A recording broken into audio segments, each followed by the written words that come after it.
Hello' welcome to my new blog. আজি ready হৈ আছোঁ। মইতো ওলাই মেলি ৰেডি, মানুহজন যেনে তেনে ৰেডি হ'ব পাৰিছে আৰু খৰ ধৰ কৰোঁতে কৰোঁতে। তাৰ মাজতো আকৌ আমি যে অকণমান সময় বাহিৰত ৰ'বই লাগিব। চাব দেই, ছোৱালীজনী তাৰমানে আমনি লাগি গৈছে ওলাই মেলি ৰৈ।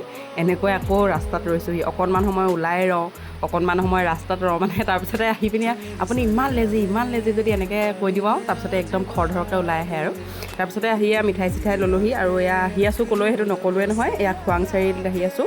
মানুহজনৰ এগৰাকী বাইদেউ আৰু এজনী ভণ্টি আছে তাতে। এইফালে আমি তেওঁলোকৰ ঘৰ পালোহিয়ে। মাজত আৰু বেছি ভিডিঅ' কৰা নহ'ল, যিহেতু আমি বেছি ক'তো সোমোৱাই নাই। তেওঁলোকৰ ঘৰলৈ পোনে পোনে আহিছোঁ।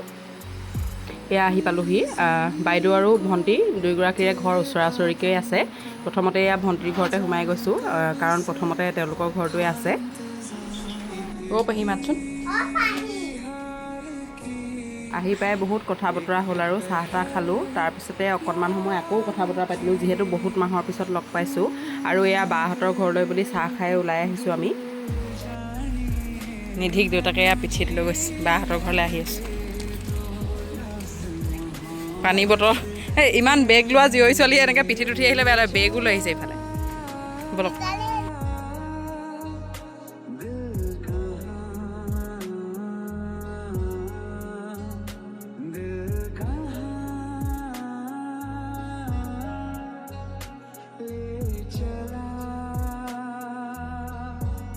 তাৰপিছতে কথা বতৰা পাতিলোঁ। নিধিয়েতো ল'ৰা এটা লগ পাইছে আৰু লাহে লাহে তাৰ লগ হ'ল।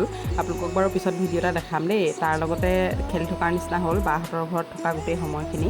মানে বাহঁতৰ ওচৰতে এয়া বাইদেউহঁতৰ ঘৰ আছে। বাইদেউহঁতৰ ঘৰলৈ বুলিও আহিলোঁ। তাতে মানে এই ল'ৰাটো লগ পালে আৰু মানে বৰ বেছি বয়সৰ ডিফাৰেঞ্চ নাই। তাৰ লগতে খেলি খেলি একদম ভাগৰ লাগি গৈছে, গোটেইজনী ঘামি জামি গৈছে। ভাবিছোঁ খেলক আৰু কিমান সময়ৰ কাৰণেনো লগ পাব। তাৰপিছতে বাহঁতৰ ঘৰত ভাত পানী খাই ওলাই আহিলোঁ। এয়া ওলাই আহিবৰ সময়তে ডাঙৰ বৰষুণ এজাক, মানে ডাঙৰ নহয় বাৰু দেই, তেতিয়ালৈকে অকণমান কিনকিনীয়া বৰষুণ এজাক হৈ আছিলে। সেই জাকতে ওলাই আহি আছোঁ। নিধি আৰু দেউতাক একদম পতাপত গৈছেগৈ।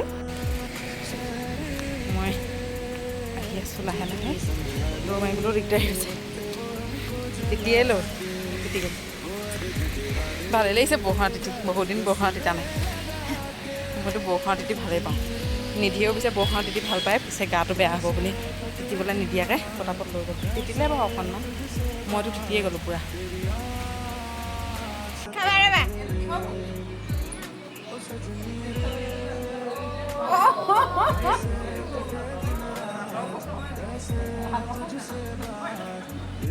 আমি নিধিৰ পেহীয়েকৰ ঘৰত বহি থাকোঁতে বা বাৰু আকৌ আহিলে।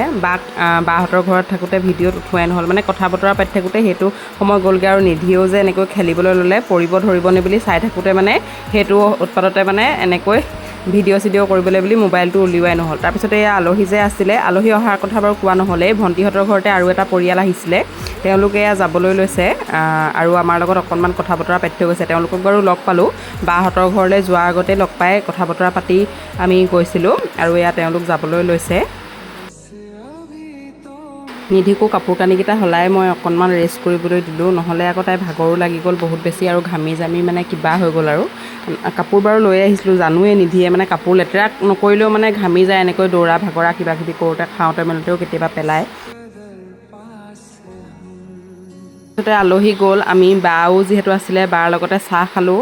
এয়া নিধিৰ পেহীয়েকৰ ঘৰতে। এয়া হৈছে নিধিৰ পেহীয়েক আৰু এইগৰাকী হৈছে বাইদেউ, মানে আমাৰ মানুহজনৰ বাইদেউ আৰু দুয়োগৰাকীৰে ঘৰ একে ওচৰতে খোৱাং চাৰিআলিত। তেওঁলোকৰ ঘৰলৈ আহিলে দুই ঘৰতে সোমোৱা হয়, মানে কি আৰু দুই ঘৰলৈকে বুলিয়ে আহোঁ।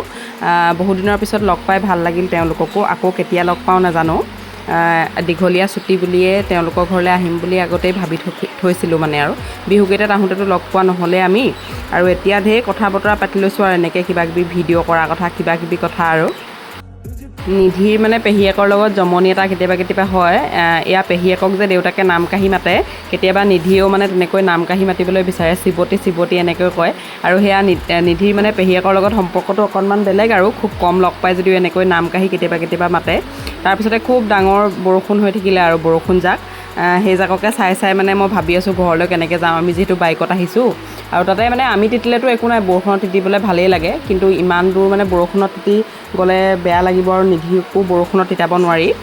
তথাপিতো তাৰ মাজতে আকৌ ভাত খাব লগা হৈছে নহয়, মানে দুই ঘৰতে ভাতৰ ৰেডি কৰিছিলে। আমি ইমান দিনৰ পিছত আহিছোঁ কাৰণে আমি বাৰু কৈছিলোঁ কোনোবা এঘৰতে খাম বুলি, কিন্তু তেওঁলোকে আকৌ কৈছে যে দুই ঘৰতে অলপ অলপ খাবা এনেকৈ বুলি। এয়া হৈছে নিধিৰ পেহাক। যিহেতু ভাত খাই আহিছিলোঁহে, ভাতৰ পৰিমাণ কমাই এনেকৈ লোকেল চিকেন আছিলে, বাহু মাছ এনেকৈ ধুনীয়াকৈ সৰিয়হ বিলাহী দি বনাইছিলে, মানে টেষ্টিকৈ বনাইছিলে। কিন্তু এবাৰ যে আমি ভাত খালোঁ বৰকৈ খাবলৈও মন নগ'ল, তথাপিতো বাৰু ভালেই লাগিলে খাই। এয়া নিধিক দেখিছেনে হাত চাত ধুই ধুনীয়াকৈ ভাত খাবলৈ বহে, কিন্তু ভাত খাবৰ সময়তহে মানে দিগদাৰীটো কৰে। অকণমান লোকেল চিকেনত যিহেতু জ্বলা চলা একো দিয়া নাই, ইহঁতি খাব বুলিয়ে, সেইকাৰণে তাইক তাৰে ভাত সানি দিছিলোঁ। পিছে এনেই আৰু এবাৰ দুবাৰ অকণমান খাবলৈ বিচাৰে, আকৌ খাবলৈ নিবিচাৰে।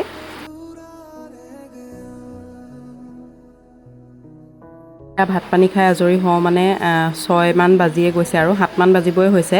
6:30 বজাত আমি তেওঁলোকৰ ঘৰৰ পৰাই ওলাই আহিবলৈ লৈছোঁ।